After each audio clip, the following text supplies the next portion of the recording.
જય જવાન જય કિસાન ખેડૂત મિત્રો.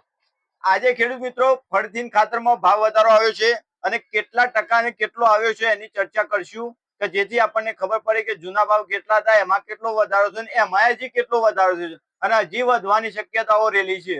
જેથી થઈને આપણી મંડળીઓમાં જે જૂનો સ્ટોક પડેલો છે કે જે બે ખાતરના જે ખેડૂત મિત્રો આશિક છે, એક 20-20-013 અને બીજું એમોનિયમ સલ્ફેટ, આ જે બે ખેડૂત ખાતર સૌથી વધુ જે ખેડૂત મિત્રો વાપરતા હોય છે એમના માટે ખાસ સૂચના છે. અને બીજું જો આ ખાતરમાં ભાવ વધારો થાય છે તો એનપીકે માં પણ થશે, 12-32-16 માં પણ થશે, ડીએપી માં પણ થશે. તો જે પણ ખેડૂત મિત્રોને જરૂરિયાત છે તો એનો થોડા ટકા હિસ્સો લઈ લેજો કે જેથી એમને ખેડૂત મિત્રો ભાવમાં સારો બેનિફિટ જોવા મળે. નહીં તો આવનાર સમયમાં ખેડૂત ખેતી કરી શકે એવું લાગતું નથી. હજી પેટ્રોલ ડીઝલની પણ ભાવ વધારાની વાતો લાગે છે. હજી સ્થાનિક સ્વરાજ્યની ચૂંટણી પતી નથી તો પણ આજે ખાતરમાં આટલો ભાવ વધારો છે તો ચૂંટણી પત્યા પછી તો કેટલો ભાવ વધારો આવશે તો કોઈને કલ્પના નથી. દવાઓમાં રોજ ભાવ બદલાય છે, શેર બજાર જેવું થઈ ગયું છે અત્યારે હાલ દવાઓમાં પુષ્કળ ભાવ વધારો છે. જેથી ખેડૂત મિત્રો પેન્ડી હોય, ગ્લાયફોસેટ હોય, એમાં પણ પુષ્કળ ભાવ વધારો છે. તો આજના વિડીયોમાં તમને કેટલા પ્રમાણમાં આપણો ભાવ વધારો થયો છે ખાતરમાં એની માહિતી આપું તો જૂનો ભાવ 20-20-013 નો 1450 રૂપિયા હતો, અત્યારે એનાથી વધીને 1550 થયો કે જેમાં 100 રૂપિયાનો વધારો આવે તો મોટો. એનાથી પણ વધીને અત્યારે આજનો લેટેસ્ટ ભાવ 2250 રૂપિયા. એ કેટલો વધારો ખેડૂતો માટે.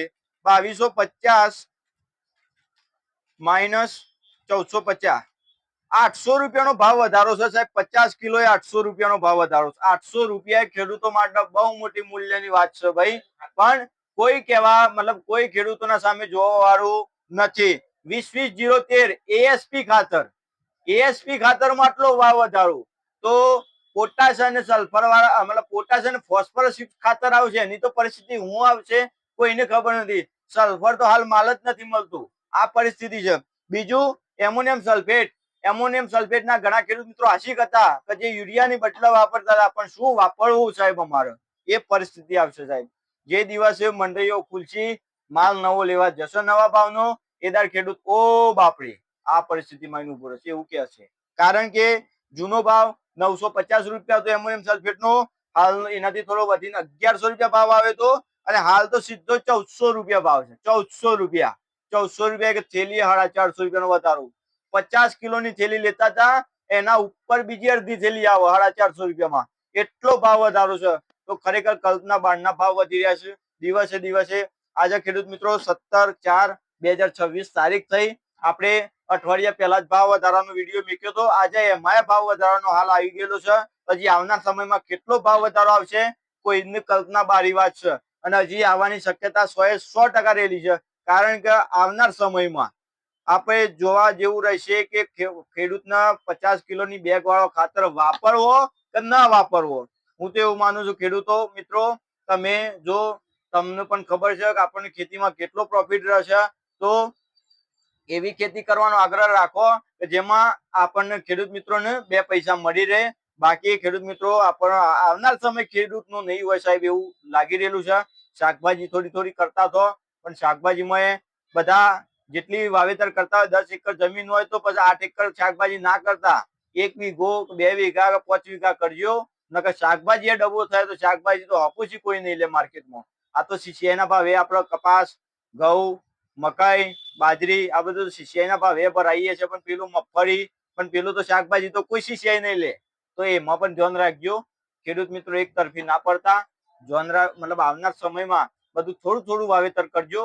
હું તો એવી સલાહ આપું છું. કારણ કે જે પ્રમાણે ખાતરના ભાવ વધે છે, દવાઓના ભાવ વધે છે, તો આવનાર સમયમાં શું પરિસ્થિતિ આવીને ઉભી રહેશે કોઈને ખબર નથી. હજી આપણને પણ મીડિયાના મારફતે એવું મળ્યું છે જાણવા કે પેટ્રોલ ડીઝલ પર સ્થાનિક સ્વરાજ્યની ચૂંટણી પતી જશે પછી એમાં પણ મોટો ભાવ વધારો જોવા મળશે. તો આપણે તો ખેતરમાં ખેડવાનો પણ ભાવ વધારો આવશે, પછી મજૂરીઓનો પણ ભાવ વધારો, પણ આપણો જ ભાવ વધતો નથી, ખેડૂતનો કોઈ દિવસ ભાવ વધતો નથી. તો હું એવો આગળ રાખું છું આ સ્થાનિક સ્વરાજ્યની ચૂંટણીમાં પણ જે મત લેવા આપણા જોડે જે ઉમેદવારો આવશે એમને તમે આગળ રાખજો ભાઈ આ અમારો આ ખાતરમાં આ ભાવ વધશે શું કરવાનું છે પછી. તો પછી અમે આવનાર સમયમાં કેવી રીતના ખેતી કરશું. અને એમાં 80% તો આપણો દેશ ખેડૂતો ઉપર જ નિર્ભર છે. ખેતીમાંથી આવક આવે તો આખું બજારનું તંત્ર ચાલે છે, પણ ખેડૂત જોડે આવક નહીં આવે તો આવનાર સમયમાં આ તંત્ર ઠપ પામશે અને ખેતી કરવા માટે કોઈ તૈયાર નથી માર્કેટમાં તારી.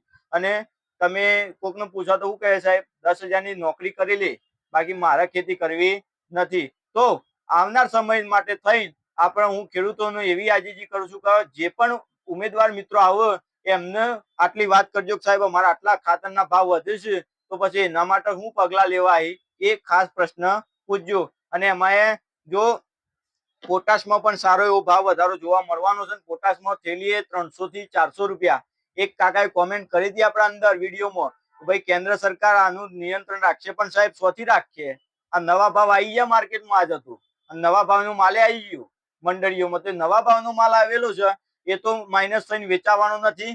તો ખાસ આગ્રહ રાખજો જે મંડળીમાં જૂના ભાવનો માલ ભરેલો છે એ લેવાનો એમાં નાના ખેડૂતો આગળ રાખજો, જેના થકી થઈ તમે ખેડૂત મિત્રો હું એવું માનું છું કે આ વર્ષ તો ખેતી કરી શકો, આવનાર વર્ષે જે થઈ જોયા જાય, પણ આ વર્ષે જેને જરૂરિયાત છે એ થોડી થોડી મતલબ કે ખરીદી કરી લેજો. બીજું કે તમારે કોઈ બીજા ખાતાની વધુ માહિતી જોઈતી હોય તો મને કોમેન્ટ મારજો, હું તમને એની પણ માહિતી આપીશ.